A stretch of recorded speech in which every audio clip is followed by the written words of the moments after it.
तर कसं बघताय तुम्ही मराठीसाठी? अजून खूप मराठी माणसांनी जोडलं गेलं पाहिजे, अजून मराठी माणसांनी एकत्र येणं बाकी आहे। मराठीमध्येच खूप गोष्टी विभागल्या गेलेल्या आहेत।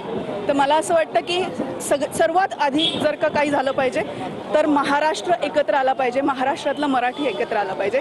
आणि पुन्हा पुन्हा आम्ही सांगण्याचा प्रयत्न करत आहोत की आत्ता हे जे काय सगळं वातावरण बिघडवलेलं आहे लोकांनी, तर ह्याच्यात बिघडण्यासारखं काहीच झालं नव्हतं, कारण आम्ही हिंदी विरोधात नाही, आम्ही सक्ती विरोधात होतो।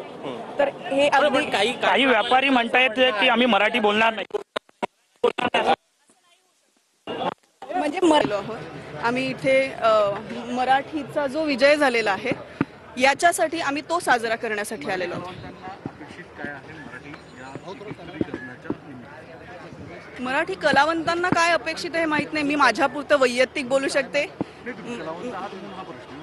पण तेच म्हणते की कलावंतांना काय अपेक्षित आहे हा ज्याचा त्याचा प्रश्न आहे। मला एक संपूर्ण महाराष्ट्रामध्ये जी गोष्ट किंवा जे दृश्य बघायला आम्ही आसुसलेले होतो वर्षानुवर्ष, ते दृश्य आज आम्हाला मंचावरती दिसणार आहे। त्याच्यासाठी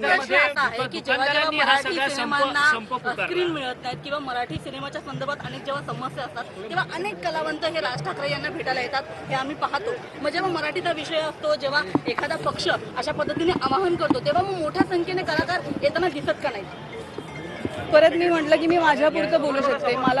मला पण हा प्रश्न पडलाय की असं का होत नाही, किंवा अशा पद्धतीने का बघितलं जात नाही। इतर वेळेला जेव्हा मदत लागते तेव्हा शिवतीर्थाचा दरवाजा ठोठावला जातो, आणि जेव्हा मराठीचा प्रश्न येतो तेव्हा काय येत नाही। हा दुर्दैवी आहे, हे पण एक कलावंत म्हणून मला पण प्रश्न आहे, पण मी परत स्वतःविषयी बोलू शकते। वैयक्तिक मी आज इथे आली हेच उत्तर आहे। तर त्यामुळे आपण बघतो की अनेकदा राज ठाकरे यांचं कधी सिनेमा करणं असेल किंवा मग अनेक विषयांसंदर्भात आपली भेट होत असते।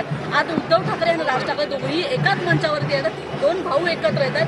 तुम्हाला कसं, मी म्हटलं ना की अवघा महाराष्ट्र आसुसलेला होता या दृश्यासाठी, आणि ते मंचावरती आज दिसणार आहे ते बघण्यासाठी आणि मराठीचा विजय साजरा करण्यासाठी। हे दोन कारणांसाठी मी इथे आली आहे। धन्यवाद।